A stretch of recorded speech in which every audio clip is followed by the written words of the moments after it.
జ్ఞాన ప్రచార సభ నిర్వాహకులు నల్లబాబు గారు,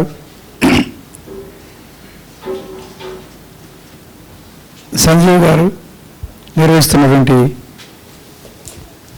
ఈ 2000 సదస్సుకు ఇచ్చేసినటువంటి మీ అందరికీ స్వాగతం, అభినందనలు, శుభాకాంక్షలు. వేదిక మీద ఉన్నటువంటి మిత్రులు జయరాజు గారు, భిక్షమయ్య గారు, అలాగే నల్లబాబు గారు, సంజయ్ గారు, వరుణ్ కుమార్ గారు, రమణ గారు, అందరికీ నమస్కారాలు. మీ అందరికీ నాకు డాక్టర్ బిఆర్ అంబేద్కర్ గారి రాజ్యాంగం గురించి మాట్లాడమని టాపిక్ పెట్టినారు. ఇన్విటేషన్ చూసుంటారు.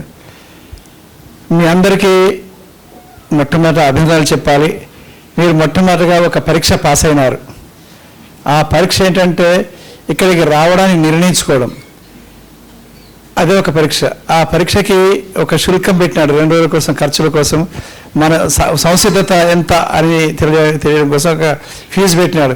ఆ ఫీజును చాలామంది చెల్లించి ఇక్కడికి వచ్చినారు.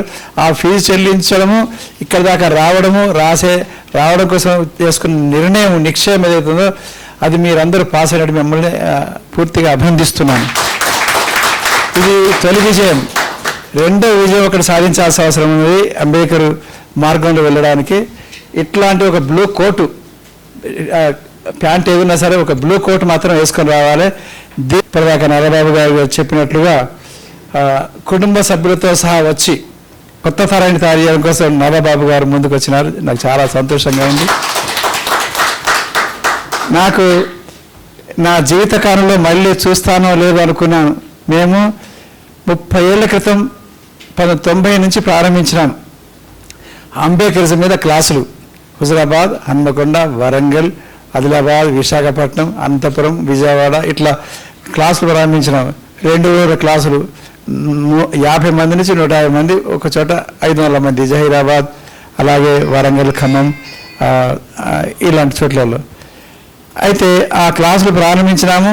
బహుజన సమాజ్ పార్టీ వచ్చింది, బాంసెఫ్ వచ్చింది, ఎన్నికలు జరిగిపోయినాయి, అన్నీ అయిపోయినాయి. మేము దళిత రచయితల కళాకారుల మేధావుల ఐక్యవేదిక అనే పేరుతో బీసీ, ఎస్సీ, ఎస్టీ రచయితల కళాకారుల మేధావుల ఐక్యవేదిక నిర్వహిస్తూ బుద్ధుడి నుంచి, చార్వాకులు బుద్ధుడి నుంచి అంబేద్కర్, పెరియార్, రామస్వామి నాయకర్ దాకా, నారాయణ గురు దాకా ఉన్న వారసత్వాన్ని తీసుకొని అంబేద్కర్ పునాదిగా మనం రచనలు చేయాలి, సామాజిక ఉద్యమం నిర్మించాలని చెప్పి శిక్షణ తరగతి పెట్టుకోవడం జరిగింది. అలా 92, 93, 93లో రాష్ట్ర మహాసభలు 2000 మంత్రులు జరపడం జరిగింది. 93, 94, 95, 96 దాకా జరిపినాం. ఆ తర్వాత 96, 97, 98లో మెల్లిగా మరి తెలంగాణ ఉద్యమం మొదలైంది. ఈ మొదలయ్యేసరికి అందరూ డైవర్ట్ కావడం జరిగింది. దానివల్ల తెలంగాణ ఉద్యమం కోసం వెళ్ళడం జరిగింది. తెలంగాణ ఉద్యమంలో కూడా మళ్ళీ బీసీ, ఎస్సీ నాయకత్వం రావాలి అని 2004 దాకా మాట్లాడుకోవడం జరిగింది. 2004లో వాళ్ళు ఎలక్షన్లో గెలిచినారు, వాళ్ళు అధికారంలోకి వచ్చినారు. ఈ బీసీ, ఎస్సీ నాయకత్వం అన్ని రంగాల్లో రావాలనే మాట వెనకకు పోయింది. తెలంగాణ ఒకటితో చాలు, ఒకే ఒక నినాదం అని చెప్పి ముందు తీసుకొచ్చారు. ఆ తర్వాత 10 ఏళ్ళలో ఏం జరిగిందో మనం చూస్తున్నాము. ఒకే ఒక్క నినాదం, ఒకే ఒక్కరు దిగడం, ఒకే ఒక్కరు మేయడం జరిగిపోయింది.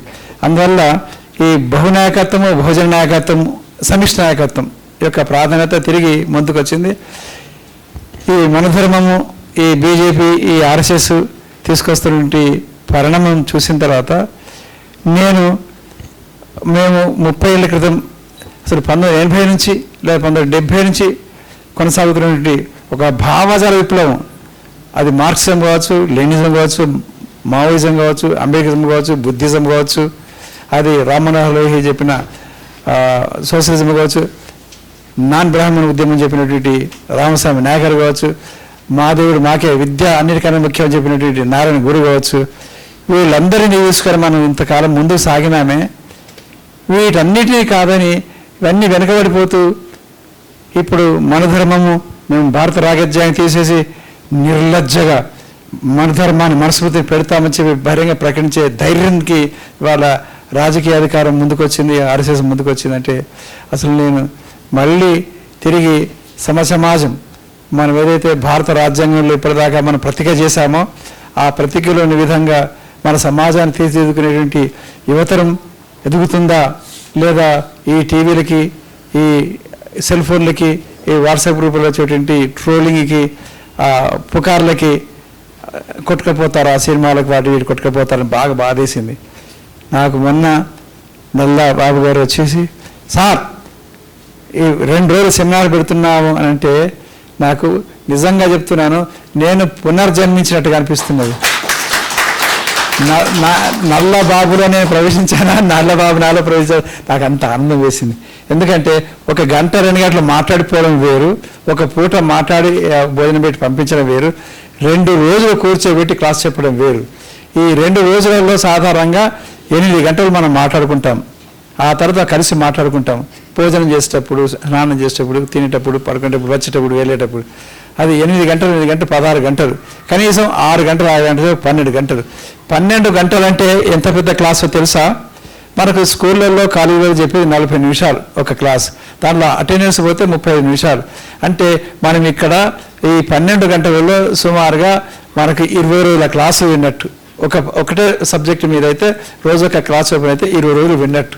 ఇదే క్లాస్ని మనం కనుక 10 రోజులు పెట్టుకుంటే ఎంఏలో ఫస్ట్ ఇయర్ మొత్తం 140 పీరియడ్లు ఉంటాయి. ఆ 140 పీరియడ్లది మొత్తం మనకు 10,000 అందుతుంది. లెక్కేసుకోండి, 40 నిమిషాలు చొప్పున లెక్కేసుకుంటే అంత క్లాస్ యొక్క ప్రాధాన్యత అంత గొప్పది. జాతీయోద్యమ కాలంలో ఎన్జి రంగ గారు గుంటూరు జిల్లాలో 10 రోజుల పాటు 20 రోజుల పాటు కాంగ్రెస్ ఉద్యమాల కోసం శిక్షణా తరగతి నిర్వహించడం జరిగింది. దాని నుంచి ఎదిగినటువంటి వాళ్ళే ఆ తర్వాత నాయకులు అయ్యారు. అలాగే మనకి నక్సలైట్ల ఉద్యమాలలో కూడా 2 రోజులు 3 రోజులు క్లాసులు పెట్టినారు. గో టు విలేజ్ క్యాంపెయిన్ 1977 నుంచి ప్రధానంగా గ్రామాలకు తరలండి, గ్రామాలను విముక్తం చేద్దాం, గ్రామాల్లో చైతన్యం కల్పిద్దామని అలా 2 రోజుల క్లాసులు, అలా 2 రోజుల క్లాసులు చెప్పి తయారైనటువంటి వాళ్ళకి వాళ్ళ 10 రోజుల క్లాసులు పెట్టి వాళ్ళు ఎదగడం, ఆ తర్వాత వాళ్ళ కార్యకర్తలు మారడం, పనిచేయడం. అలాగే ఆర్ఎస్ఎస్, బీజేపీ, ఆర్ఎస్ఎస్ యొక్క బలం ఎక్కడున్నది? కార్యకర్తలు ఉంది. ఈ కార్యకర్తలు ఎవరు? స్వచ్ఛందంగా తమ పని తాము చేసుకుంటూ తమ జీవితం తాము జీవిస్తూ ఆ తర్వాత సమాజం కోసం, మన హిందూ సమాజం కోసం ఏమైనా చేద్దాము. మనం హిందూ సమాజం కులాల వారీగా విచ్ఛిన్నమైపోయింది. 1000 సంవత్సరాల నుంచి ముస్లింల పరిపాలన ఉండిపోయాం. మనం హిందువులు అంతా ఒకటి కావాలి కనుక మనకు చైతన్య సహాయం చేద్దామనేటువంటి ఒక దృక్పథంతో ముందుకు వచ్చినారు. ఈ వచ్చినటువంటి వాళ్ళ కోసము మళ్ళా రోజు 1 గంట సేపు క్లాసులు చెప్తారు, ఆటలాడుతారు. గంట లోపల 1/4 గంట ఆటలు, 1/4 గంట ప్రార్థన, 1/4 గంట చర్చలు, ప్రపంచం ఏం జరుగుతుంది, ఇలా ఒక పాట నేర్పడం, ఇవన్నీ ఉంటాయి. ఆ తర్వాత 1 నెల రోజుల పాటు మనం 2 రోజుల క్లాసుకి వచ్చినాం. ఇక్కడ ఆర్ఎస్ఎస్లో నాగపూర్లో కానీ, హైదరాబాద్ ఇక్కడ బండ్లగూడ ఉంది, ఇది లంగర్ హౌస్కి వెళ్ళేతోవలో, అక్కడ కానీ నెల రోజుల పాటు ఓటీసీ అనే పేరుతోటి, అంటే ఆఫీసర్స్ ట్రైనింగ్ క్యాంప్, అంటే ఆఫీసర్ అనే పదం వాళ్ళు ఏ అర్థం వాడతారు? కార్యకర్తల శిక్షణా శిబిరం అని వాడతారు. ఇది ఓటీసీ 1 ఇయర్, 1 సంవత్సరం. వేసవి సెలవులు పెడతారు. బీఈడీకి కూడా వేసవి సెలవుల్లో ఒకేజనల్ కోర్స్ కోసం పెడతారు, అది ఎక్స్టర్నల్ కోర్స్ కోసం, అలా ఎంఏ కోసం కూడా పెడతారు. అట్లా 1 నెల రోజుల పాటు అక్కడ ట్రైనింగ్. 2వ సంవత్సరం కూడా ఓటీసీ 2వ సంవత్సరం. 3వ సంవత్సరం కూడా పెడతారు. అంటే 3 సంవత్సరాల పాటు 35 రోజుల పాటుగా క్లాసులు చెప్తున్నారు. వాళ్ళు ఎంత గట్టిగా అవుతారు? వాళ్ళని ఒక ఉపన్యాసంతోనో ఒక తిట్టుతోనో మనం మార్చగలమా? ఈ మన ధర్మంలోకి దేవుడు, రాముడు, శ్రీ జై రామ్, ఆ తర్వాత జై శ్రీరామ్, అది ఇదని మాట్లాడి మార్చడం సాధ్యమవుతుందా? వాళ్ళు ఎంత ట్రైనింగ్ అయినారు? 30 రోజులు ఒకసారి, 30 రోజులు ఒకసారి, 30 రోజులు ఒకసారి. వాళ్ళు ఫైనల్. వాళ్ళు ఆ తర్వాత దానికి వెళ్ళి హోల్ టైమర్గా మారవచ్చు. ఒక డాక్టర్ అయితే డాక్టర్ పని చేసుకుంటూ మళ్ళీ ఒక జిల్లాకు కార్యదర్శి అవుతాడు. లేదు హోల్ టైమర్గా భార్య పిల్లలను వదిలేసి హోల్ టైమర్గా వెళ్ళి పనిచేస్తుంటారు. ఆ పనిచేసే క్రమంలో ఇంకా రోజు పనిచేస్తుంటారు, ఇంటింటికి చెప్తుంటారు, రోజు క్లాసులు చెప్తుంటారు. మార్నింగ్ 1 గంట సేపు ఉంటుంది ఒక శాఖ అనేది, ఈవినింగ్ 1 గంట సేపు ఉంటుంది. ఆ శాఖలో పిల్లలకి ఆకర్షించేది పిల్లలకు ఉంటాయి, పెద్దలు ఆకర్షించే కర్ర సాము అవి పొద్దున నేర్పుతారు. ఇట్లా రోజు 1 గంట ప్రోగ్రాం పెట్టుకున్నారు. ప్రపంచంలో ఆర్ఎస్ఎస్కి ఉన్నటువంటి ప్రోగ్రాం నిరంతరం చైతన్యం మెల్లిగా రోజువారీ సంజయ్ చెప్పిన రోజు ఉదయం లేచి నుంచి రాత్రి పడుకునే దాకా మన కార్యక్రమం ఏమిటి అని 24 గంటల్లో 1 గంట మా కోసం కేటాయించండి, 1 గంట మన కోసం కేటాయించండి, 1 గంట మన హిందూ సమాజం కోసం కేటాయించండి. అదంతా అనకుండా ఇదంతా ఒక దేశభక్తి కోసం కేటాయించని పెట్టి చెప్పి వాళ్ళు 1925లో ప్రారంభించి ఆ తర్వాత గోల్వాల్కర్ అనే గురుజీ అంటే ఆయన దాన్ని విస్తరణ చేస్తే ఆ తర్వాత మోహన్ భాగవత్ ఇంకా వాళ్ళు వీళ్ళు దాన్ని నడిపించుకుంటూ పోతున్నారు. బండి తయారు చేసిన తర్వాత దాని మీద ఎక్కి డ్రైవింగ్ చేసిన ఎంతసేపు కానీ అలా చేసుకుంటూ పోతున్నారు. ఇట్లా 1 గంట రోజు 1 గంట గెలవడం అనేది నా క్రైస్తవులు లేదు, నా ఇస్లాంలు లేదు, నా హిందూ మతం లేదు, నా అమెరికనిజంలో లేదు, ఎవరి దగ్గర లేదు. ఆఖరికి మన స్కూళ్ళల్లో కూడా లేదు. అదో పీరియడ్కి వస్తాం, ఆ సబ్జెక్ట్ చదువుకుంటూ పోతాం. స్కూళ్ళల్లో జరిగేది ఏంటిది? 5 నిమిషాలు 10 నిమిషాలు ప్రార్థన చేస్తాం. అది భారతదేశం నా మాతృభూమి, భారతీయులు నా సోదరుడు. దానికి బదులుగా మనం భారత రాజ్యాంగాన్ని చదివిస్తే ఎంత బాగుంటుంది. చిన్నప్పుడు 2వ తరగతి భారత రాజ్యాంగాన్ని మనం ఒక తీర్మానం చేయాల్సిన అవసరం. భారత రాజ్యాంగం ప్రవేశికని 1వ తరగతి నుంచి పీజీ దాకా ప్రతిరోజు ప్రార్థన చదివేటట్టుగా పెట్టాలి. అంతేకాకుండా భారత రాజ్యాంగం ఆ స్థానిక భాషలో తేలికైన భాషలో అనువాదం చేసి ప్రతి ఒక్కరికి 1వ తరగతి నుంచి పీజీ దాకా ప్రభుత్వాలు ఉచితంగా ప్రతి సంవత్సరం అందించాలి. ఎన్నైతే 1 కోటి కాపీలు అయితే కావచ్చు, 1 కోటి కాపీలకి అంటే 50 కోట్లు అవుతుంది. మరి ఇన్ని లక్షల కోట్ల బడ్జెట్ ఏ పార్టీ? ఛత్తీస్గఢ్ ప్రభుత్వం ఇవాళ మనకి భారత రాజ్యాంగాన్ని స్థానిక హిందీ భాష అచ్చేసి 1వ తరగతి నుంచి అందరికీ ఉచితంగా ఇచ్చేస్తుంది. ఒకసారి చప్పట్లు కొట్టండి. ఇక వల్ల మనము ఈ 2 రోజుల క్లాసు అంటే మన ప్రోగ్రాము 2 రోజులకు గొప్పగా ప్రిపేర్ అయ్యి వచ్చినాము. దానికి మనము ఆ ఓటీసీ కూడా, ఈ ఆర్ఎస్ఎస్ ఓటీసీ కూడా ఆ నెల రోజులకు అయ్యేటువంటి ఖర్చులు అంటే తిండి ఖర్చులు, ఉండే ఖర్చులు అన్నీ ఎవరికి వాళ్ళు పెట్టుకొని రావాలి. నేను ఆర్ఎస్ఎస్లో ఉన్నప్పుడు, నేను ఆర్ఎస్ఎస్లో 1964లో చేరిన 9వ తరగతిలో 12వ తరగతి అయిపోయిన తర్వాత ఆర్ఎస్ఎస్ ముఖ్యస్థ కూడా పనిచేశాను. అప్పుడు 60 రూపాయలు ఉండేది నెలకు. ఇప్పుడు 500 1000 ఉంటుంది. ఆ నెల రోజులు 2000 రూపాయలు ఉంటుంది, 5000 ఉంటుంది. అది స్వయంగా కట్టుకొని చేయాలి. వాళ్ళకి ఒకవేళ డబ్బులు లేకపోతే చుట్టూతో ఉన్నటువంటి అభిమానులు అతని చందా తయారు చేసి అతన్ని పంపిస్తే అతను ఒక సైనికుల్లాగా అక్కడికి పోయి ఆ నెల రోజులు ట్రైనింగ్ చేస్తారు. ఓటీసీ ట్రైనింగ్ 1వ సంవత్సరం, 2వ సంవత్సరం, 3వ సంవత్సరం. ఇక వాళ్ళు ఇక మెదడులో చిప్పు మారిపోతారు అనమాట. చిప్పు మారిపోయి ఎప్పటికి అదే మాట్లాడుతూ ఉంటారు. ఇప్పుడు ఎట్లయితే భగవద్గీత చదువుతారో, ఎట్లయితే రోజు అదే పాట పాడుతూ ఉంటారు, హరే రామ హరే కృష్ణ, అది గిరగిర దిగుతూ ఉంటుంది. లేకపోతే గాయత్రి మంత్రం పాడుతూ ఉంటారు. అట్లా మనము చేయలేకపోయినాం కనుక మనం వెనుకబడిపోతున్నాం. కొంతకాలం మనకు హక్కుల కోసం ఆడుకున్నాం, మనకు జీవన భృతి కోసం, ఆ తర్వాత విద్య కావాలనుకున్నాం, విద్య తర్వాత నివాసం కావాలనుకున్నాం, రక్షణ కావాలనుకున్నాం. అందువల్ల మనం ఈ రంగాల్లో ట్రేడింగ్ రంగంలో వెళ్ళడం వల్ల మనం సమాజంకి మొత్తం సమాజం నాయకత్వం వహిస్తాం అనే దశకి మనం రాలేకపోయినాం. ఒకటి ఇన్ఫార్టీ కాంప్లెక్స్, ఒకటి అంటరానితనం, ఒకటి కుల వివక్ష, ఒకటి తనను తాను కాపాడుకోవడం. తాను ఒక ఎల్డీసో యూడీసో టీచర్ అయితే ఒక 20 మంది చుట్టాలు ఉంటారు. అసలు ఏమి చదివిన వాళ్ళు చదివించాలి, హాస్టల్ జరిపియాలి, వాళ్ళకు క్యాస్ట్ సర్టిఫికేట్ ఇప్పియాలి, లేదా ఆర్థిక సాయం చేయాలి, ఏదైనా చేయాలి. ఇట్లా మనకు వెనుక ఎంత బ్యాక్గ్రౌండ్ ఉంటుంది. అందువల్ల మనం నాయకత్వంలోకి రాలేకపోతున్నాం. మన కుటుంబం, మన చుట్టాలు వాళ్ళకే నాయకత్వం ఇచ్చాల్సి వస్తుంది. అందువల్ల మీరు చూడండి, టీచర్ల సంఘాలలో రెడ్లు, శర్మలు, రావులు, కమ్మలు ఇలా అంటుంటారు. నాయకులు ప్రెసిడెంట్ వాళ్ళే, సెక్రటరీ వాళ్ళే. నువ్వు ఎన్జిఓల సంఘం తీసుకో, నువ్వు గెజిటెడ్ ఆఫీసర్ల సంఘం తీసుకో, నువ్వు ఏ సంఘమో తీసుకో. నువ్వు మా భిక్షమాన ఉన్నాడు సిపిఎంలో, దాంట్లో ఏ సంఘం తీసుకో. బ్రాహ్మణుడు ఉంటాడు జాతీయ స్థాయిలో, లేకపోతే కమ్మాని ఉంటాడు, మొత్తంగా అగ్రకులం వాళ్ళు ఉంటారు. ఎందువల్ల వాళ్ళకైతే భూమి ఉంటుంది, ఆధారం ఉంటుంది, వాళ్ళ తండ్రి సంపాదించిన ఆస్తి ఉంటుంది, లేకపోతే తరతరాల నుంచి వచ్చే ఆస్తి ఉంటుంది, తరతరాల నుంచి వచ్చిన గౌరవం ఉంటుంది. గొప్ప కులం వాడు, గొప్ప మీద ఆయన గౌరవం ఉంటుంది. వీటన్నిటితో మీద నిలబడతారు. అతను అడ్డం పడితే కాపాడడం కోసం చుట్టాలు చాలా మంది. వాడు ఈ డిఎస్పీ ఉంటాడు, వాడు ఎస్పీ ఉంటాడు, వాడు కలెక్టర్ ఉంటాడు, వాడు ఎమ్మెల్యే ఉంటాడు, వాడు మంత్రి ఉంటాడు, వాడు పెట్టుబడిదారు ఉంటాడు. నువ్వు నాలుగు ముందుకు రాడు, నేను 1,00,000 రూపాయలు పెడతా పో, పెట్టుబడి ఎమ్మెల్యే పెడతా నిరాడు, మేము 10 మంది కలిసి 10 లక్షలు చూపుతాం కినాడు పో. ఈ సామాజిక నేపథ్యం వాళ్ళకు ఉన్నది. అందువల్ల వాళ్ళంతా ముందుకు వస్తున్నారు. మరి మనకు అది లేదు. అది మనకి స్వాతంత్రం వచ్చిన తర్వాత ఎదగంగా మెల్లిమెల్లిగా ఎదిగితే వాళ్ళందరూ సమీకరించి 1984లో కాంశీరామ్ గారు అది DS4 అనేది పెట్టి దాంట్లో బాంబ్ సెఫ్ట్ లాంటి ఆర్గనైజ్ చేసి మనం ఇక్కడ నుంచి అడుగుడు కాదు, మనం పెడదాం సమాజానికి అనే భావం తీసుకొచ్చిన.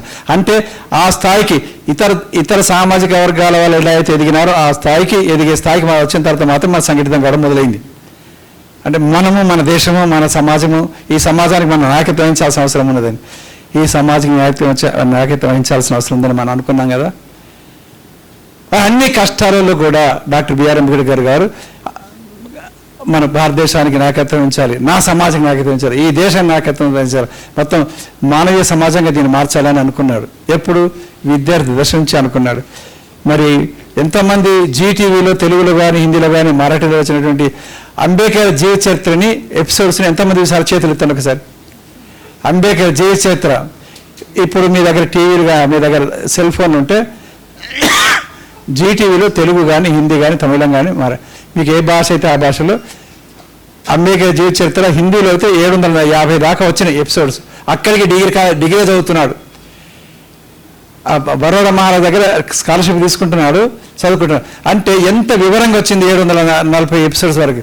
అద్భుతంగా తీసినారు, ప్రపంచ స్థాయిలో అద్భుతంగా తీసినారు అంబేద్కర్ జీవిత చరిత్రని. అది తప్పనిసరిగా చూడండి, చదవండి, వాటిని నేర్చుకోండి, దాన్ని నోట్స్ రాయండి. తర్వాత వాటికి సంబంధించి ఏమేమి తీశారో దాని మీద కూడా హిందీలో ఇవాళ ఎపిసోడ్కి ఇంత వచ్చిందని చెప్పి 5 నిమిషాలు వ్యాఖ్యానం కూడా ఇతరులు యువతరం చేసినారు. మనము అంబేద్కర్ జీవిత చరిత్ర చదవకుండా అంబేద్కర్ వాల్యూమ్స్ కంపైల్ చేశాడు మనకి అంబేద్కర్ ఇంత చేసి ఇంత అందరితో పాటుగా 24 గంటలు తనకి కానీ ఎన్ని పుస్తకాలు రాశాడు. మన వరుణ్ కుమార్ దగ్గర ఉన్నాయి, గనుమల జ్ఞానశేఖర్ గారి దగ్గర ఉన్నాయి. 23 వాల్యూమ్స్ వచ్చినాయి ఇంగ్లీష్లో. అవి కేంద్ర ప్రభుత్వం వచ్చేసింది సామాజిక న్యాయశాఖ తరఫు నుంచి. అవి మళ్ళీ మనం కొన్న కొద్ది రీప్రింట్ అవుతుంటాయి. 3,500 రూపాయలకు ఇప్పుడు ఎంతైంది మరి తెలియదు. వాటిని ప్రతి ఒక్కరు మన ఇంట్లో పెట్టుకోవాల్సిన అవసరం. ఎంతమంది ఇంట్లో ఉన్నాయి చెప్పండి? Ambedkar volumes 23 volumes. మనము అంబేద్కర్ వ్యాస్ కట్టుకోవాలి. 3,500 రూపాయలు అంటే ఏ పాటి? 1 కోటి కొనుక్కుంటే 3,000 పుస్తకాలు కొనుక్కుంటే 3,500 రూపాయలు. అవి మన ఇంట్లో ఉంటే మనం చదువుకో. ఇప్పుడు ఉదాహరణకి మనకి ఇవాళ క్లాసు చెప్పినారు. ఈ క్లాస్ చెప్పిన తర్వాత దాని వివరాలకు సంబంధించింది ఆ వివరాలన్నీ మళ్ళీ దాన్ని చదువుకోవచ్చు. అంబేద్కర్ ఏం చేశాడు అన్నిటికన్నా ముఖ్యంగా అంబేద్కర్ జీవిత చరిత్రని వసంతముని గారు రాశారు, కుబేర్ గారు రాశారు, అలాగే బి విజయభారతి గారు రాశారు. ఇందులో ఏదన్నా ఒక పుస్తకం అంబేద్కర్ జీవిత చరిత్రను చదివిన చేతులు ఎత్తండి ఒకసారి. దయచేసి అంబేద్కర్ పుస్తకాన్ని జీవిత చరిత్రని చదవండి. అంబేద్కర్ జీవిత చరిత్రని తప్పనిసరి కొనండి. అలాగే కుల నిర్మూలన, అంబేద్కర్ రాసిన కుల నిర్మూలన పుస్తకం ఎంతమంది చదివారు? చేతులు ఎత్తండి. అంబేద్కర్ కుల నిర్మూలన కూడా చదవలేదు. పోనీ అంబేద్కర్ మొదటి వాల్యూమ్ తెలుగు యూనివర్సిటీ వాళ్ళు అచ్చివేసి ఇంత లావు పుస్తకం 700 పేజీల పుస్తకం అచ్చివేస్తే అది అమ్మితే ఎంత ఉంటుంది? 1000 రూపాయలు ఉంటుంది. 45 రూపాయలకి ఇచ్చినారు. కానీ 5 సంవత్సరాల దాకా 2 ముద్దలు రాలేదు. అంటే ఏమంటే మనకు కొనలేదు. 1000 మంది 1,00,000 మంది ఉన్నాం. అంటే మనం చదవడం పట్ల తక్కువ ఇంట్రెస్ట్ పెడతాం. అది ఇంకా బీసీలో అయితే 1% 2% కూడా చదవట్లేదు.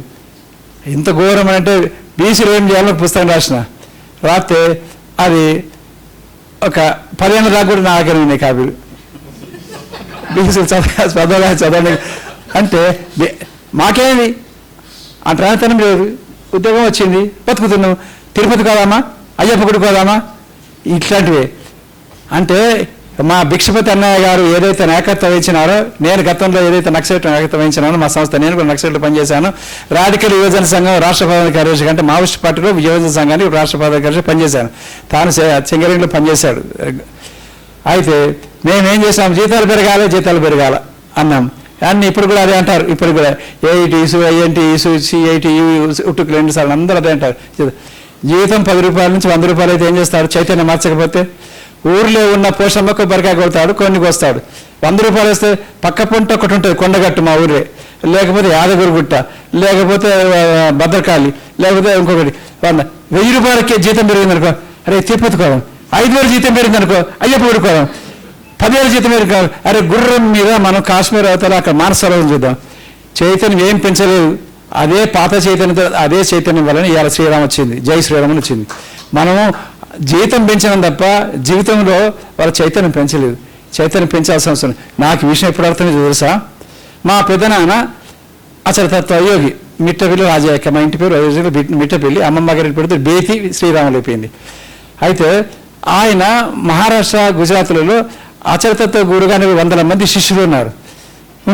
1987 చచ్చిపోతే ఆయనకు సమాధి గుడి కట్టించి 10 గుంటలు జాగా తీసుకొని అక్కడ ఒక జాతర జరుపుతారు ఏడాదికోసారి.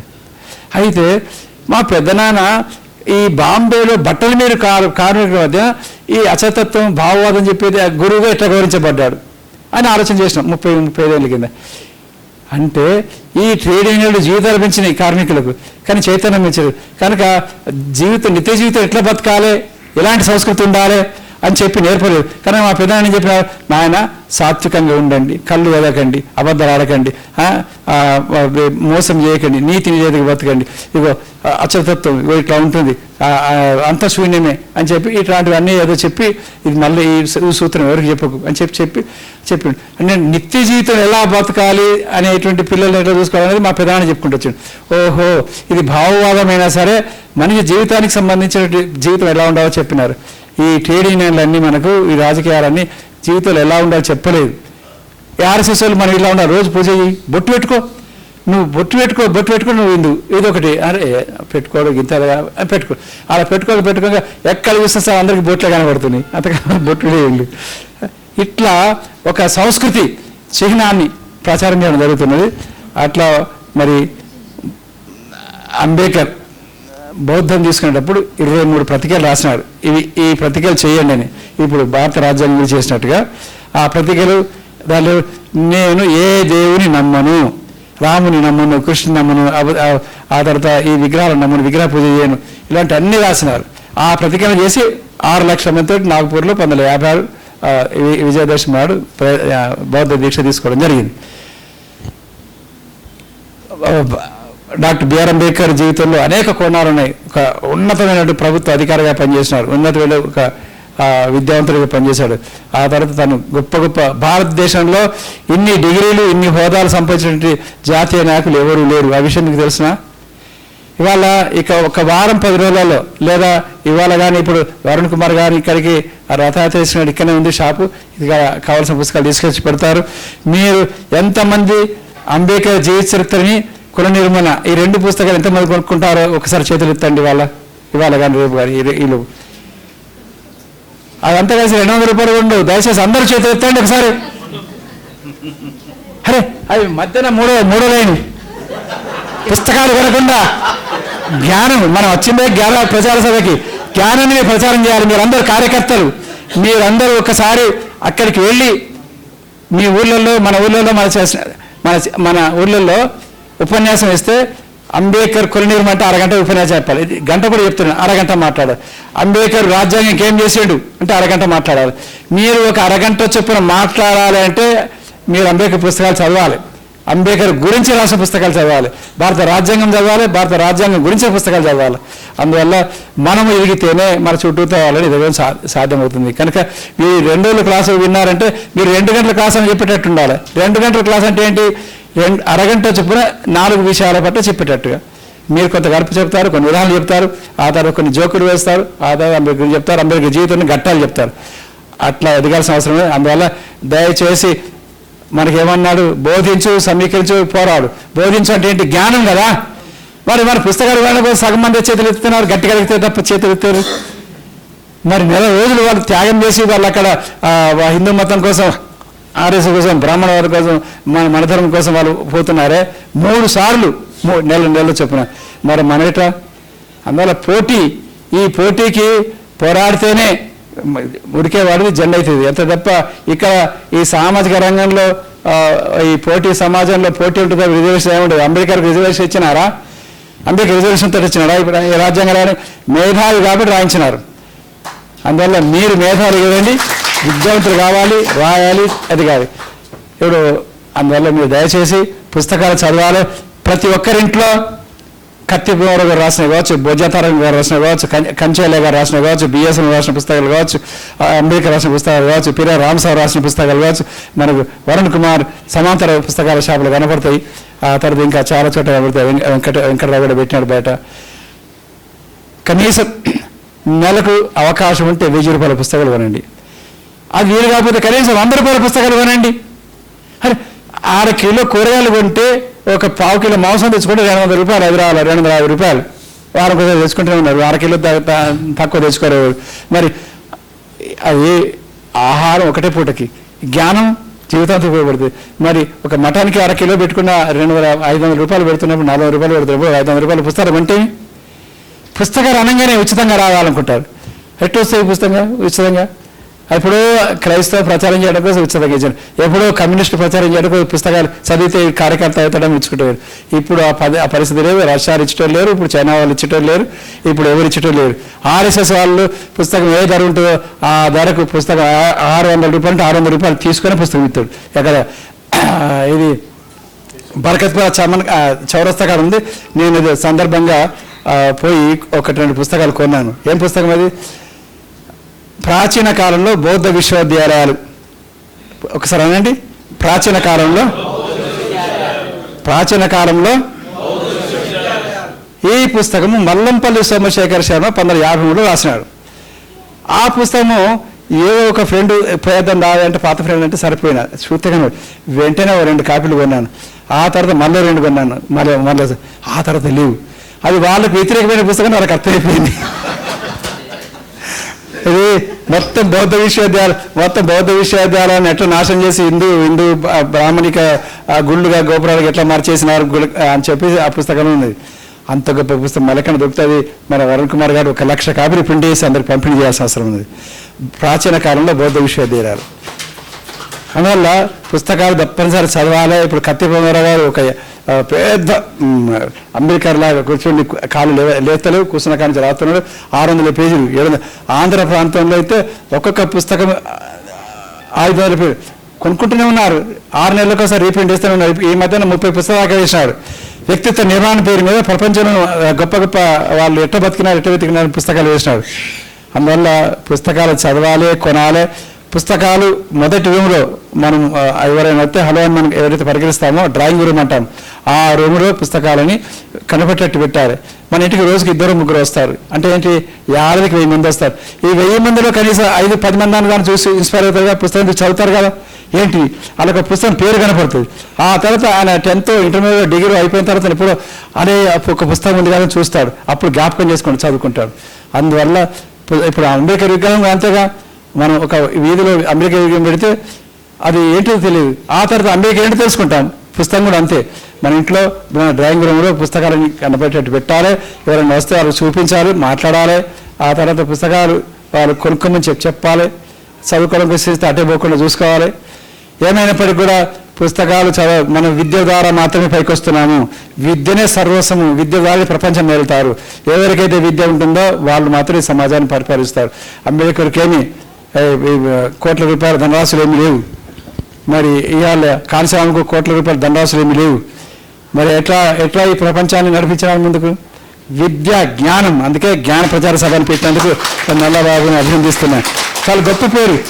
జై భీమను, అంబేద్కర్ ఇట్లా వ్యక్తిగత పేరు కాకుండా జ్ఞానం అంటే జ్ఞానము శీలం ఏకతానంది కదా. జ్ఞానం శీలం అనే పదాన్ని RSS వాళ్ళు బాగా తేడాగా మరిచిన. జ్ఞానం అంటే క్యారెక్టర్ బిల్డప్.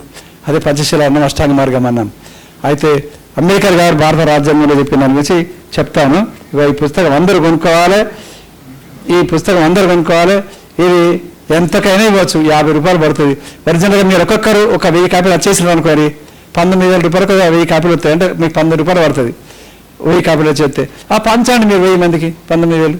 ఏముంది? నల్లబాబు గారు వచ్చేసినారు, మీరు కూడా వచ్చేయండి. లేదు ఓ 4 కలిసి అరే మన తలా 5,000 వేసుకున్నాం, ఒక 1000 కాపీలు వచ్చేద్దామని వచ్చేసుకొని తలా 200 కాపీలు పంచండి, చదివించండి. ఈ పుస్తకం మీద మనం చేయాల్సిందంటే ఈ పుస్తకం కానీ భారత రాజ్యం నుంచి తేలిక రాసిన బీసీ పేరు మీద ఈ పుస్తకం కానీ మీరు మీ చుట్టూతా ఉన్న 2 నెలలకు ఒకసారి క్లాసులు పెట్టండి. ఈ పుస్తకం భారత రాజ్యాంగంలో ఏమున్నది, అంబేద్కర్ ఏమి రాసినాడు, మనకున్న సౌకర్యాలు, హక్కులు, బాధ్యతలు ఏంటి, ఇవి నేర్పాలి. ప్రతి ఒక్కరు నేర్పాలి. చదువు రానవసరం లేదు. చదువు రాని వారు కూడా చెప్పాలి.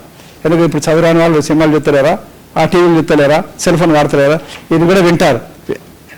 అందువల్ల భారత రాజ్యాంగం యొక్క విశిష్టత చెప్పాల్సిన అవసరం లేదు.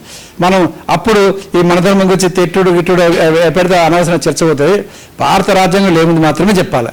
భారత రాజ్యాంగంలో మనుషులందరూ సమానమే. ఏ కులమో గొప్పది కాదు, ఏ కులమో చిన్నది కాదు, అన్ని కులాలు సమానమే. ఏ కులం గొప్పది కాదు, ఏ కులం చిన్నగా, అన్ని కులాలు సమానమే. స్త్రీలు, పురుషులు, వృద్ధులు, యువకులు అందరూ సమానమే. 18 సంవత్సరాలు నిండినట్టు ప్రతి ఒక్కరికి ఈ సమాజంలో, రాజకీయాలలో మనల్ని పరిపాలించే ప్రతినిధులు ఎన్నుకునే హక్కు ఉన్నది. అదే ఓటు హక్కు. ఈ ఓటు హక్కు ద్వారా ఈ సమాజాన్ని మార్చుకోవచ్చు, ఈ ప్రభుత్వాలను మార్చుకోవచ్చు. ఈ విషయాలన్నీ ఇందులో ఉన్నాయి. ఆ తర్వాత రాష్ట్రాల ఏర్పాటు కూడా కదా మనకు మొట్టమొదటి రాజ్యాంగ సభ మళ్ళీ కూర్చుంటారు. మొదటి భారత రాజ్యాంగంలో మొట్టమొదటి రాజ్యాంగం 1935లో ఏర్పడ్డది. ఆ 35లో ఏర్పడిన రాజ్యాంగం ద్వారా అసెంబ్లీలకు ఎన్నికలు జరిగినాయి. అప్పుడు ఆయా బ్రిటిష్ పరిపాలనలో ఉన్నటువంటి ప్రావిన్స్లలో ముఖ్యమంత్రులు కూడా అయ్యారు. నెహ్రూ లాంటి వాళ్ళు, మొరార్జీ దేశాలు అట్లాంటి వాళ్ళు అయ్యారు.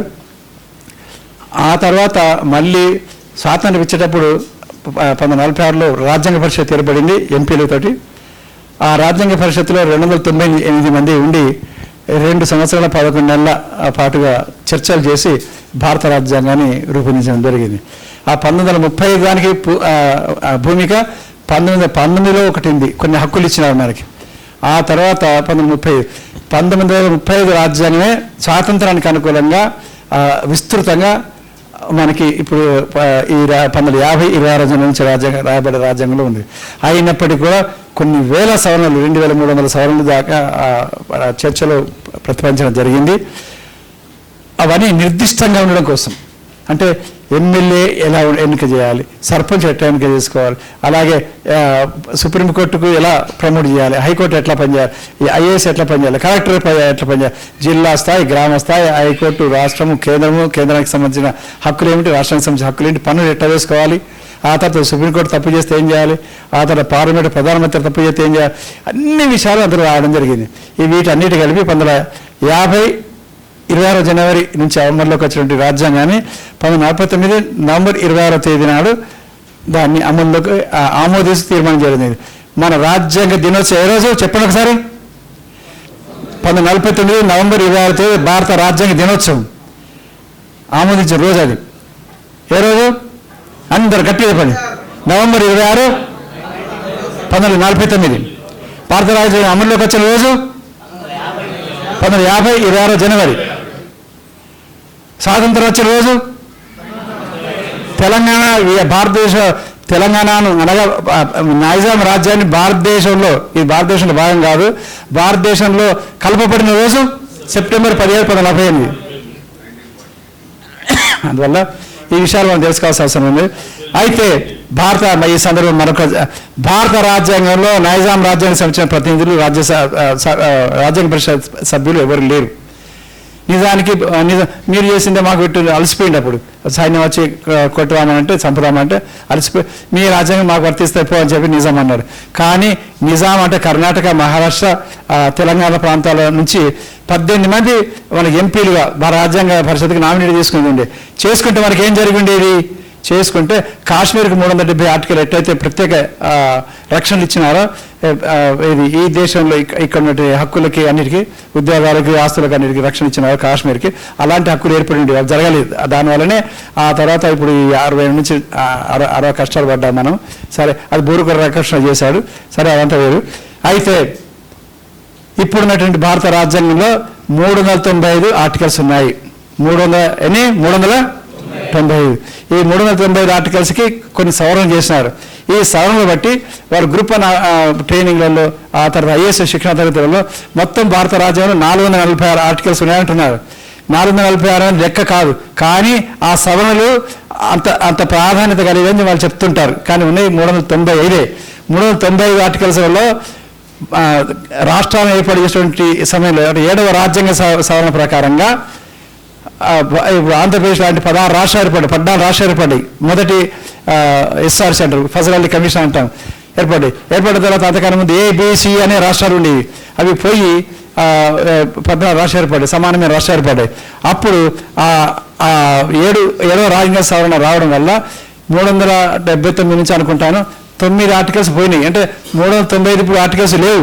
ఒక 10-11 ఆర్టికల్స్ కాలం తీరిపోయి తీసేయడం జరిగింది. వాటిని 7వ రాజ్యాంగ సవరణ ద్వారా 1955లో తీసేయడం జరిగింది. అయితే మళ్ళీ కొత్త చేసిన కాబట్టి 446 అంటున్నారు. మొట్టమొదటి భారత రాజ్యాంగం మొట్టమొదటి ప్రణాళికని, మొట్టమొదటి ఆదేశిక సూత్ర, మొట్టమొదటి ప్రయాంబుల్ని ప్రవేశించి మనం ప్రతిజ్ఞ చేసినాం.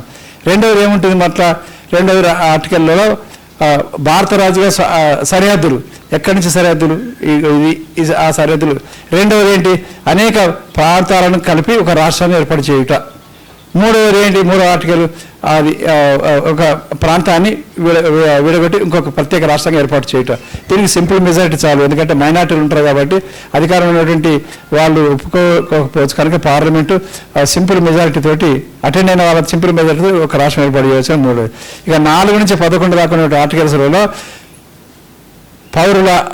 పౌరసత్వం ఎట్లా వస్తుంది. ఇప్పుడు పౌరసత్వం గురించి చర్చ జరుగుతుంది కదా. పౌరసత్వం గురించి CAA అంటే సిటిజన్, అదేంటిది అమెండ్మెంట్ యాక్ట్ ఏదో ఉంది, అంటే పౌరసత్వం యొక్క అమెండ్మెంట్ సవరణ చట్టం అని చేసినారు. అది 2019 చేసినారు, ఇప్పుడు అమల్లోకి తీసుకొస్తున్నారు. అంటే ఈ 5 నుంచి 11 దాకా రాజ్యాంగ ఆర్టికల్స్ని మార్చుతున్నారనమాట. మార్చి మీ నాయన పేరేంటిది, మీ అమ్మ పేరేంటిది, వాళ్ళింటి పేరేంటిది, మీ తాత పేరేంటిది, ఎక్కడున్నారు, అక్కడే ఉన్నారా, అక్కడ ఏం పని చేస్తుండే అని ఇట్లా 50 ఏళ్ళ కథ అంతా తీస్తారట. ఎక్కడ ఉన్నదా, మనం 18 ఏళ్ళు దాటిన తర్వాత ప్రతి ఒక్కరికి ఓటు హక్కుతాను. ఈ ప్రభుత్వం ఎన్నుకుంటాం, మనం ఎన్నుకున్న ప్రభుత్వం మన పౌరసత్వాన్ని ఉందా లేదా నిర్దేశించి తీసేసే ప్రయత్నం చేసే హక్కు వాళ్ళకి ఎక్కడిది, అది CAA. ఈ 5 నుంచి 11 దాకా ఉన్న ఆర్టికల్స్ యొక్క సవరణలో భాగంగా ఈ పౌరసత్వ సవరణ, రాజ్యాంగ సవరణ జరిగింది. ఆ తర్వాత 12 నుంచి 19 దాకా ఉన్న ఆర్టికల్స్ మనకు సంబంధించినవి. 12 నుంచి అంటే మనుషులు అందరూ సమానమే, కులం వారిగా కానీ, మతం వారి కానీ, ప్రాంతం వారి కానీ, స్త్రీ పురుష భేదాలతో కానీ, వృద్ధుడు కానీ, విషుడు, ఎలాంటి విచక్షణ లేకుండా అందరూ సమానంగా వివరించబడతారు అని అన్నారు. 12, 13, 14లో కూడా ప్రభుత్వ ఉద్యోగాలలో అందరికీ సమాన హక్కులు ఉంటాయి. 15లో కూడా అవే, 16లో కూడా అవే. అయితే ఈ 14, 15, 16లలో మళ్ళీ 1వ సవరణ, 2వ సవరణ, ABC 1, 2, 3, 4 పెట్టినారు. ప్రభుత్వం చేసే కొన్ని చట్టాలు ఇది వర్తించదు, అవి చేసినప్పటికీ కూడా అవి చెల్లుబాటు అవుతాయని. అందులో 14, 15, 16 ఆర్టికల్స్లో చేసినట్టు సార్ ఈ 1, 2, 3, 4 పేరాల వల్లనే ఈ SC రిజర్వేషన్లు, ST రిజర్వేషన్లు, BC రిజర్వేషన్లు, మహిళా రిజర్వేషన్లు ఇవన్నీ కొనసాగుతున్నాయి. ఏది 14, 15, 16 ఆర్టికల్స్. చాలామంది విని ఉంటారు పత్రికా స్వేచ్ఛ అని, విన్నారు కదా. ఒకసారి చేతులెత్తండి, పత్రికా స్వేచ్ఛ అని పదవి విన్న వాళ్ళు. డైలీ పేపర్ చదవాలి, చేతులెత్తండి. అసలు మొట్టమొదట నాకు డౌట్ వస్తుంది. అందరు డైలీ పేపర్ చదవాలి కదా, ఏదో ఒక డైలీ పేపర్. దయచేసి డైలీ పేపర్ చదవండి. ఇంట్లో లేకపోతే ఆఫీసర్ చదవండి, లైబ్రరీ చదవండి, ఎక్కడ చూసి చదవండి, లేకపోతే సెల్ ఫోన్లో చదవండి. డైలీ పేపర్ చదవకపోతే లేక ఏమైపోతుంది, ఎట్లా వెళ్తుంది మనకి. అందులో మొదటి పరీక్ష పాస్ అయినారు మీరు, 2వ పరీక్ష కొట్టేసుకోలేదు, 3వ పరీక్ష అమెరికా కొలువుని చదవలేదు, 4వ పరీక్ష అమెరికా జీవిత చదవలేదు, 5వ పరీక్ష భారత రాజ్యాంగం చదవాలి, 6వ పరీక్ష ఇంట్లో పుస్తకాలు పెట్టుకోవాలి, 7వ పరీక్ష మీరు డైలీ పేపర్ చదవాలి, 8వ పరీక్ష మీకు తెలిసిన విషయాలు అరగంట ఒక సబ్జెక్టు మీద ఇతరులకు మాట్లాడి ఉపన్యాసాలు చెప్పేటట్టు ఎదగాలి. ఈ 10 రకాలుగా మీరు ఎదగాలి, విద్యావంతులు కావాలి. మీరు విద్యావంతులని నేర్పడం కోసం వచ్చారు, మీరు వినిపోవడం కోసం కాదు. నల్లబాబు చెప్పి మీరు నల్లబాబు లాగా మళ్ళీ మీటింగ్లు పెట్టి 10 మంది 20 మంది ఆర్గనైజ్ చేయాలి, అక్కడ మీరు ప్రసంగం చేయాలి, అక్కడ మళ్ళీ వీలైతే జిల్లా స్థాయిలో, రాష్ట్ర స్థాయిలో ఇట్లాంటి వాళ్ళతో కూడా మాట్లాడితే మీరు ఎదగాల, మాలాగా మీరు ఎదగాలి. నేను 30 ఏళ్ళ వయసు నుంచి మాట్లాడుతున్నాను, ఇప్పుడు నాకు 75 ఏళ్ళు. 30 ఏళ్ళ వయసు మీరు ఇప్పుడు అందరూ ఎదిగే ఉన్నారు, వయసులో ఎదిగి ఉన్నారు. చదివితే జ్ఞానం వస్తుంది, చదవకపోతే రాదు. తలాపు పెట్టుకుంటే తప్ప చిన్నప్పుడు పుస్తకాలు తలాపు పెట్టుకోరా జ్ఞానం తత్వం మా అమ్మ అని తలాపు పెట్టుకోవడం మెత్త తిరిగి మంచిగా ఉంది అనుకునేవాళ్ళు. తలాపు పెట్టుకుంటే రాదు, పుస్తకం తిరగకపోతే రాదు, చదివితే వస్తుంది. చదివిన తర్వాత చర్చ చేస్తే వస్తుంది. చదివిన తర్వాత మనకు వచ్చిన జ్ఞానం ఇతరులకు చెప్తే ఇంకా జ్ఞానం పెరుగుతుంది. వాళ్ళకి కొన్ని డౌట్స్ వస్తాయి, వాళ్ళు అడిగితే మళ్ళీ మనం చెప్తాం. అందువల్ల ఈ చర్చా కార్యక్రమం, అందువల్ల పత్రికా స్వేచ్ఛ అనేది 19 ఆర్టికల్లో భాగంగా ఉంటుంది. అదేంటి వాక్ స్వాతంత్రం అనే పదం ఉంటుంది, పత్రికా స్వేచ్ఛ లేదా కదా, ఒక పత్రికా స్వేచ్ఛ తర్వాత. అందువల్ల మనకు సంబంధించిన విషయాలలో, పౌరులకు సంబంధించిన విషయాలలో 12 నుంచి 19 దాకా చాలా ముఖ్యమైనవి. ఇక అందరూ సమానమే, ఏ మతమైనా వాడుకోవచ్చు, ఏ మతమైన ప్రచారం చేసుకోవచ్చు, అందరికీ స్కూళ్ళల్లో మత ప్రచారం చేయడానికి వీల్లేదు, ఫలానా మతం అట్టుమని చెప్పడానికి వీల్లేదు అనేది 25 నుంచి 29 దాకా ఉన్నాయి. ఆ తర్వాత మనకి రిజర్వేషన్ సంబంధించిన దానిలో 45 ఆర్టికల్ దాకా మనకు కొన్ని వచ్చినాయి. ఏసీ రిజర్వేషన్స్ ఎట్లా ఉంటాయి. ఆ తర్వాత మనకి ఈ ఎస్సీ షెడ్యూల్స్ అని పెట్టినారు. రాజ్యాంగంలో ఒక పారా చేర్చిన తర్వాత అక్కడ చాలా పెద్దగా అయిపోతుందని చెప్పి దాని అనుబంధంగా షెడ్యూల్ని పెట్టినారు. ఈ షెడ్యూల్ ఇప్పుడు భారత రాజ్యాంగంలో సుమారు 13 ఉన్నట్టున్నాయి. ఇది ఒక రాష్ట్రాల లిస్టు, ఆ తర్వాత 2 మనకి ఎస్సీల లిస్టు, ఆ తర్వాత ఎస్టీల లిస్టు, ఆ తర్వాత ఇప్పుడు ఒక లిస్టు 7వ షెడ్యూల్ ఉంటుంది. ఆ 7వ షెడ్యూల్లో ఒక 350 దాకా ఉన్నాయి అనుకుంటా. 7వ షెడ్యూల్, 9వ షెడ్యూల్.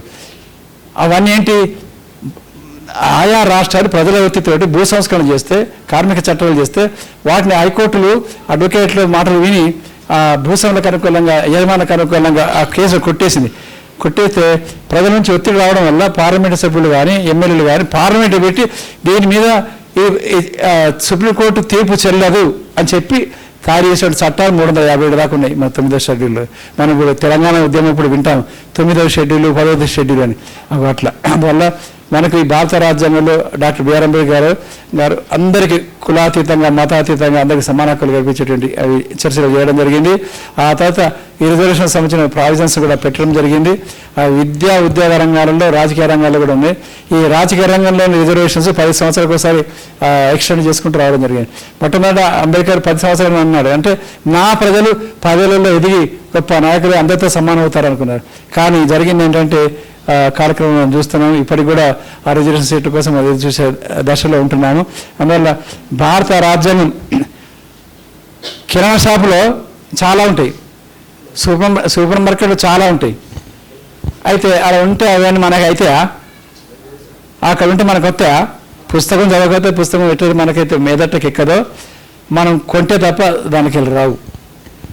అందువల్ల మనకు ప్రభుత్వ ఉద్యోగస్తులకు ప్రభుత్వ ఉద్యోగస్తులు ఎంతమంది ఉన్నారు చేతులెత్తండి. నెలవారీ జీతాలు తీసుకునే ఎంతమంది ఉన్నారు? నెలవారీ జీతాలు తీసుకున్నారు చాలా తక్కువ ఉన్నారు. అయితే నెలవారీ జీతాలు తీసుకునే వాళ్ళకి ఏడాదికి 19 సెలవులు ఉన్నాయి ప్రభుత్వ ఉద్యోగులకి, టీచర్లు కానీ లెక్చరర్లు కానీ ఎన్జిఓలకు కానీ. అయితే అది ట్రేడ్ యూనియన్ వాళ్ళు యుద్ధాలు చేసి 16 గంటల పని విధానం తగ్గించి 12 గంటలు, జ్యోతిబా ఫులే లాంటి వారు, అంబేద్కర్ లాంటి వారు 12 గంటల నుంచి ఇప్పుడు 8 గంటలు మార్చేవారు. ఈ 8 గంటలకు మార్చిన తర్వాత మళ్ళీ సెలవులు కావాలి మాకు అని ఉన్నారు. 2వ శనివారం సెలవు, ఆదివారం సెలవు, ఆ తర్వాత పండుగల సెలవులు అని 19 తీసుకున్నారు. ఈ 19 సెలవులు ఉద్యమంతో సాధించుకున్న తర్వాత ఈ అమల్లోకి రావాలి. నీ బాస్ ఉంటాడు, నేను సెలవు ఇవ్వకపోతే పని ఉందంటాడు. అప్పుడు నీవే పోట్లాడుకోవాలి. అప్పుడు రాజ్యాంగం వచ్చి పోట్లాడాడు. అప్పుడు ఎన్జిఓల నాయకుడు వచ్చి పోట్లాడాడు. అంటే టీవీ నాకు అమల్లోకి వచ్చిన తర్వాత అది అమల్లోకి తెచ్చుకోవాల్సిన బాధ్యత నీదే. అప్పుడు చైతన్యం అవసరం. అందువల్ల భారత రాజ్యాంగం అన్నీ ఉన్నాయని కాదు, అన్నీ ఉన్నవాటి మనం తెచ్చుకోవాలి. మన ఇంటికి తెచ్చుకోవాలి. కడప బయట ఉంటుంది, మన ఇంటికి తెచ్చుకోవాలి. అంటే మన వ్యక్తిగత జీవితంలో అనుభవంలోకి తెచ్చుకోవాలి. దానికోసం ఉద్యమం చేయాల్సిన అవసరం. భారత రాజ్యంలో పొందుపరిచిన హక్కులన్నిటి సాధించుకోవడం కోసం ఉద్యమం చేయాల్సిన అవసరం. శాంతియుతకు ఉద్యమం చేయాలి. విద్యాపరంగా అందరినీ చైతన్యవంతం చేయడం ద్వారా ఉద్యమం చేయాలి. ఇప్పుడు చాలామందిలో ఒక భావన ఏర్పడి అది రిజర్వేషన్ సీట్ రా అని ఒకడంటాడు. అరే అది అప్రకాశాలు మనది కాదు, అది రిజర్వేషన్ కాదురా. రిజర్వేషన్ లేకపోతే మనది కాదనుకుంటున్నారు. ఇది ఎంత ఘోరమైన అవమానం. రిజర్వేషన్ అనేది మనం పోటీ చేయడానికి, రిజర్వేషన్ లేకపోతే అది మనది కాదట. సర్పంచ్ది అది జనరల్ సీట్ మనది కాదు, జనరల్ సీట్ మనది కాదట. అరే బీసీలు ఎస్సీలు ఎస్టీలు జనాభా ఉన్నప్పుడు వీళ్ళు పోటీ చేసుకోవచ్చు కదా. ఒక అంతా కలిసి 1000 ఓట్లే ఉంటాయి అక్కడ. ఏ పాటు ఉంటాయి ఒక గ్రామ పంచాయతీలో, పెద్ద గ్రామ పంచాయతీలో అయితే ఒక 15,000 ఉంటాయి అంతే. అంటే మన మేధస్సు, మన ఆలోచన విధానాన్ని రిజర్వేషన్కి అనుకూలంగా కుదించబడుతున్నది. భారత పార్లమెంటులో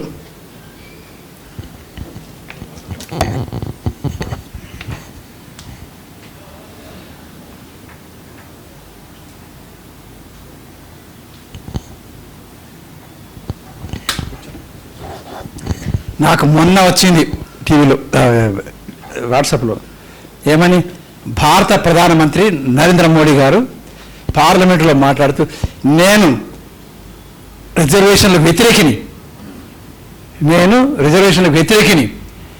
మరీ ముఖ్యంగా ఉద్యోగ రంగంలో ఉద్యోగాలలో ఎస్సీ బీసీ ఎస్టీ రిజర్వేషన్ పూర్తి వ్యతిరేకిని. ఎందుకంటే వీళ్ళు రిజర్వేషన్ తీసుకుంటే ప్రభుత్వం యొక్క పాలన సామర్థ్యం తగ్గిపోతుంది. ఇది ఎంతో ఘోరమైన మాట. 10th ఫెయిల్ తీసుకుంటాడా? ఐఏఎస్ 10th ఫెయిల్ తీసుకుంటాడా? ఐఏఎస్ పాస్ అయితేనేగా ఒక ఎస్సీని తీసుకునేది, డిగ్రీ పాస్ అయితేనేగా, బీఈడి పాస్ అయితేనేగా మరి టీచర్గా తీసుకునేది. మరి మళ్ళీ అక్కడ నీకు రిజర్వేషన్ ప్రకారం తీసుకుంటే స్వామర్థ్యం ఎట్లా తగ్గినట్టు? నువ్వు క్వాలిఫికేషన్ తక్కువ చేసి చూసుకుంటున్నావా?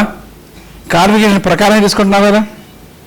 అంత నీచమైన మాటని, భారత రాజ్యాంగ వ్యతిరేకమైన మాటని మాట్లాడితే మరి సుప్రీంకోర్టులో ఇంతమంది అడ్వకేట్లు ఎవరు కేసు వేయలేదు, హైకోర్టులో ఇంతమంది అడ్వకేట్లు ఎవరు కేసు వేయలేదు, ఇంతమంది లా ప్రొఫెసర్ ఎవరు కేసు వేయలేదు, ఇన్ని పార్టీలు ఉన్నాయి, ఇన్ని రాజకీయ పార్టీలు ఎవరు కేసు వేయలేదే? ఎందుకు వేయలేదు? నేను వినిపిస్తా దాని నుండి. మేము అంటే ఆర్ఎస్ఎస్ కూడా అదే పని. ఆర్ఎస్ఎస్ రిజర్వేషన్ వ్యతిరేకి, ఆర్ఎస్ఎస్ బీజేపీ రిజర్వేషన్ వ్యతిరేకి. ఇటు బీసీలను వదిలేస్తుంది, అటు ఎస్సీలను వదిలేస్తుంది, అటు ముస్లిం వదిలేస్తుంది. ఆ తర్వాత ఎవరు మిగిలింది? మార్వాడి గుజరాత్ సీట్ మాత్రం దాన్ని వెంట ఉంటారు. ఎవరున్నారు దాన్ని వెంట? వాళ్ళందరి మేము అందరి ప్రతినిధి అని చెప్పి మతం పట్టుకొస్తాడు, రాముడు అంటాడు, ఇంకోది అంటాడు, ఇంకోటి. ఆర్థిక విషయాలు ఎన్నడూ మాట్లాడు. వారి జీతాలు ఎట్లా పెరగాలి, జీతాలు ఎట్లా మార్చుకోలేదు, నిరుద్యోగ సమస్య పరిష్కరించాలి ఎన్నడూ మాట్లాడాడు. అరే ఆర్ఎస్ఎస్ వాళ్ళు, బీజేపీ వాళ్ళు ఎన్నడన్నా నిరుద్యోగ సమస్య మరి ఇట్లా పరిష్కరించుకుందాము, ఇగో ఇంత పెట్టుబడి పెడుతున్నాము, ఇన్ని ఉద్యోగాలు కల్పిస్తున్నాము స్టేట్మెంట్ ఇచ్చారా? ఎన్నికల ప్రణాళికలు ప్రచారం చేశారా? ఏమైనా మతం గురించి ప్రచారం చేస్తారు, లేకపోతే ముస్లింలకు వ్యతిరేక ప్రచారం చేస్తారు. దేశ రక్షణ మాట్లాడుతున్నారు. దేశ రక్షణ ఏంటి? ఆయుధాలు కొనుక్కుంటూ వాళ్ళ కుప్పవేయడమా, అమెరికాను బతికించడమా, లేకపోతే జర్మనీని బతికించడమా, లేకపోతే ఫ్రాన్స్ను బతికించడమా? భారతదేశం వంటి 140 కోట్ల జనాభా మీదకి పాకిస్తాన్ యుద్ధానికి వస్తుందా? 13 కోట్ల జనాభా, 15 కోట్ల జనాభా బంగ్లాదేశ్ యుద్ధానికి వస్తుందా? ఎందుకు ఆయుధాలు? ఇజ్రాయెల్లో ఉన్నారు అన్నారు, పక్క పంట తుపాకీ పెట్టుకొని టీచర్ పని చేస్తూ ఉంటారు, పక్కన తుపాకీ పెట్టుకొని పోలీస్ పని చేస్తుంటారు. సైరన్ రాగానే సైరన్తో ఉరికి యుద్ధం చేస్తారు. అందువల్ల ప్రత్యేకంగా దానికోసం ఆయుధాలు ఎందుకు? ఇంత జనాభా ఉండగా మన రైళ్ళు అమ్ముతున్నారు, రోడ్లు అమ్ముతున్నారు, 16 లక్షల కోట్ల రూపాయలు బ్యాంకులో ముంచి గుజరాతీ సెట్కి ఇచ్చేసినారు. వారు తీసుకున్న అప్పు మాఫీ అట వాళ్ళకి. అలాగే ఇన్సూరెన్స్ కంపెనీ ఎన్ని అమ్ముతున్నారు? భారతదేశాన్ని ఇట్లా బ్రిటిష్ వాళ్ళు కూడా ఇతర దేశాలకు అమ్మలేదు. ఇప్పుడు వాళ్ళు వనరు దోసుకొని పోయినారు తప్ప ఇట్లా అమ్ములు మాత్రం చేయలేదు. ఆ దుస్థితి వల్ల వచ్చేసింది భారతదేశంలో. మరి భారత రాజ్యాంగంలో మనకి ఎన్ని జాతీయ నియమం ఉంది. ప్రతి సంస్థని డాక్టర్ బిఆర్ అంబేద్కర్ గారు రిజర్వ్ బ్యాంకు పెట్టడంలో బిఆర్ అంబేద్కర్ గారు సూచనలు చేశారు. ఇవాళ రూపాయి నోటు యొక్క విలువను ఎట్లా నిర్ణయించాలో కానీ భారత రాజ్యాంగంలో రాసి, ఆ తర్వాత పుస్తకం రాసి పెట్టినటువంటి డాక్టర్ బిఆర్ అంబేద్కర్. ఇట్లా అంబేద్కర్ గారు రిజర్వేషన్ల గురించే కాకుండా ఇవాళ మనకి భారతదేశం ఇవాళ ఈ సమన్యాయంతో సామాజిక వ్యవస్థలో ఇట్లా అందరూ సమానంగా బతికే స్కూళ్ళల్లో, అందరూ ప్రభుత్వ స్కూల్లో అందరూ సమానంగా బతికేటువంటి ఈ వ్యవస్థ జాతి నిర్మాణానికి కృషి చేసింది. నినాదాలు ఇచ్చింది గాంధీజీ, నెహ్రూ అయితే నిజంగా జాతి నిర్మాణానికి చట్టబద్ధంగా రాజ్యాంగబద్ధంగా కృషి చేసినటువంటి ఏకైక వ్యక్తి డాక్టర్ బిఆర్ అంబేద్కర్. ఒకసారి చప్పట్లు పెట్టండి. భారత జాతీయ నిర్మాత డాక్టర్ బిఆర్ అంబేద్కర్. ఆధునిక స్వాతంత్రానంత భారత జాతీయ నిర్మాత డాక్టర్ బిఆర్ అంబేద్కర్. అందుకే ఉస్మాన్ సీట్ దగ్గర ఎప్పటికీ పాత పడ్డ కొద్ది కొత్త పోస్టులు అతికిస్తూ ఉంటారు మన పిల్లలు. నవభారత నిర్మాత ఎవరు? నవభారత నిర్మాత అది ఉస్మాన్ యూనివర్సిటీ దగ్గర ఆర్ట్స్ కాలేజీ దగ్గర ఎప్పటికీ పోస్టర్ పెడతారు. ఆ విద్యార్థులకు ఒకసారి అభినందనలు చెప్తూ చప్పట్లు పెట్టండి. మీరు భారత రాజ్యం గురించి ఇప్పుడు ప్రధానంగా ఎన్నికలు ఎట్లా జరుగుతాయి అవన్నీ ఉన్నాయి. ఆ తర్వాత 338, 339, 340, 341, 342 ఈ ఆర్టికల్స్ ద్వారా SC commission, ST commission, BC commission ఏర్పాటు చేసి వాళ్ళకి ఏమేం కావాలో ఎప్పటికప్పుడు సూచిస్తే ప్రభుత్వాలు ఆమోదించాలని ఉంటుంది. అందులో భాగంగానే తాపకోసారి ఎస్సీ కమిషన్ ఏర్పడుతుంది, తాపకోసారి అంటే నిరంతరంగా ఉండాలి బీసీ కమిషన్ ఏర్పడుతుంది. ఏంటిది? సమయపాలన.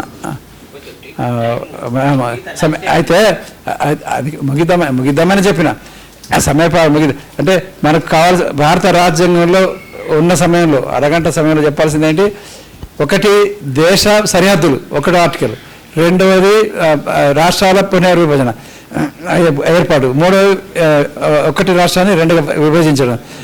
ఆ తర్వాత మిగతా 11 ఆర్టికల్స్ దాకా పౌరసత్వ ఎలా వస్తుంది, పాకిస్తాన్ నుంచి వస్తే ఎట్లా, బంగ్లాదేశ్ నుంచి వస్తే, రంగు నుంచి వస్తే ఎట్లా, 12 నుంచి 19 దాకా మన ప్రజాస్వామిక హక్కులు. ఆ తర్వాత మతకు సంబంధించిన విషయాలు అవన్నీ 35 వరకు ఉంటాయి. 46 వరకు ఒరిజినల్గా ఆర్టికల్ 40 వరకు రాజ్యాంగం అయిపోతుంది. ఆ తర్వాత అది ఎట్లా నిర్వహించుకోవాలి అనేదాన్ని మిగతా అన్నింటిలో సుప్రీంకోర్టు ఎట్లా, హైకోర్టు ఎట్లా.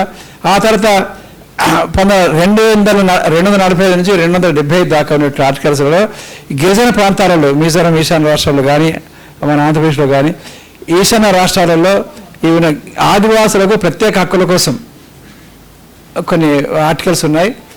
అట్లాంటివి కాశ్మీర్కు మొన్నటి దాకా ఉన్నటువంటి 370 ఆర్టికల్. అందువల్ల భారత రాజ్యాంగం ఇంత చిన్నగానే సరే చెప్పకుండా చదవండి. చదవడానికి ఆసక్తి గురించి మేరకు చెప్పాను అనుకుంటున్నాను. అలాగే అంబేద్కర్ జీవిత చరిత్ర చదవాలి. అంబేద్కర్ టీవీ ఎపిసోడ్స్ జీటీవీలో వచ్చినవి చూడాలి. అలాగే కులంజమలు చదవాలి. అంబేద్కర్ వాల్యూమ్స్ 23 వచ్చినాయి. దాంట్లో 6-8 వాల్యూమ్స్ తెలుగు యూనివర్సిటీ వాళ్ళు అచ్చవేసినారు. ఆ తర్వాత అంబేద్కర్ జీవిత చరిత్ర తెలుగులో చాలా పుస్తకాలు వచ్చినాయి. ఆ పుస్తకాలు తెలుగులో కానీ ఇంగ్లీష్లో కానీ చదవండి. పుస్తకాలు అంబేద్కర్ 23 వాల్యూమ్స్ తప్పనిసరి తెప్పించుకొని ఇంట్లో పెట్టండి, చదవండి. ఇంగ్లీష్లో తెలుగు పుస్తకాలు తీసుకోండి.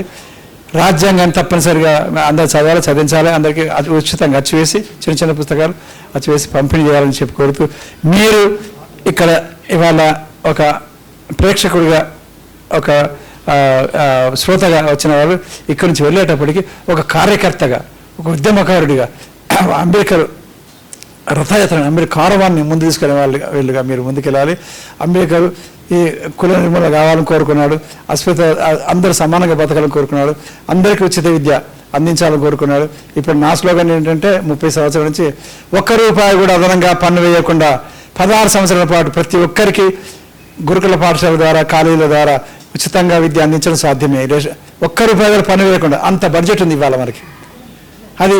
అది పెట్టి చూపించినాము. కొన్ని అప్పుడు కేసీఆర్ చెప్తే కొన్ని పెట్టినాడు. ఏది ఇప్పుడు 1000 పెట్టినారు. 5 లక్షల మంది ఇప్పుడు విద్యార్థులు చదువుకుంటున్నారు. ఏది మన residence school BC SC ST. అది మా ప్రతిపాదనని. ఈ డబుల్ బెడ్రూమ్ ఉన్నాయి. ఈ రెసిడెన్స్ స్కూల్ ప్రతిపాదన 2005 నుంచి చర్చించి 2007 వరకు దాన్ని అనుకున్నాం. మనం తెలంగాణ తెలియజేసామే అని దాన్ని అనుకున్న దానిలో వచ్చింది. అట్లా మనకి భారతదేశ వ్యాప్తంగా ప్రతి గిరిజన బాలికతో సహా 6 ఏళ్ల నుంచి 22 ఏళ్ళ దాకా ఉన్న వాళ్ళందరినీ ₹1 కూడా పన్ను వేయకుండానే ఈ వాళ్ళందరికీ భోజనం పెట్టి వసతి కల్పించి అద్భుతమైనటువంటి నైపుణ్యం ఉన్నటువంటి గొప్ప స్టాండర్డ్ కలిగినటువంటి విద్యను అందించేటువంటి సాధ్యమే. అందరికీ ఉపాధి కల్పించే సాధ్యమే. ఇది అంబేద్కర్ మార్గంలో అధ్యయనం చేసి మన ఆర్థిక వ్యవస్థ ఎట్లా ఉంది తెలుసుకోవాల్సిన అవసరం లేదు. అంబేద్కర్ గొప్ప అర్థశాస్త్రవేత్త. అంబేద్కర్ చాలామంది అనుకుంటారు అంబేద్కర్ చాలా గొప్ప అర్థశాస్త్రవేత్త. అర్థశాస్త్రంలో 2 PhDలు ఉన్నాయి. రిజర్వ్ బ్యాంక్ ఏర్పాటు చేసిండు. పౌండ్కు డాలర్కు మధ్యాహ్న సంబంధం ఎట్లా ఉండాలని తాను ఏర్పాటు చేసిండు. బంగారంతో కాకుండా వెండితో ఎట్లా చేయాలి, దేంతో ఎట్లా చేయాలని ఎన్ని విషయాలు చేశారు డాక్టర్ అంబేద్కర్ గారు. అవన్నీ రాజ్యాంగంలో మనకు ఒక పాట వచ్చింది, మీరు వీడియోలో వినండి. బాబా అంబేద్కర్ నువ్వే లేకుంటే మా బతుకేమైపోయేది. బాబా అంబేద్కర్ ఏమైపోయేవాళ్ళం బాబా అంబేద్కర్.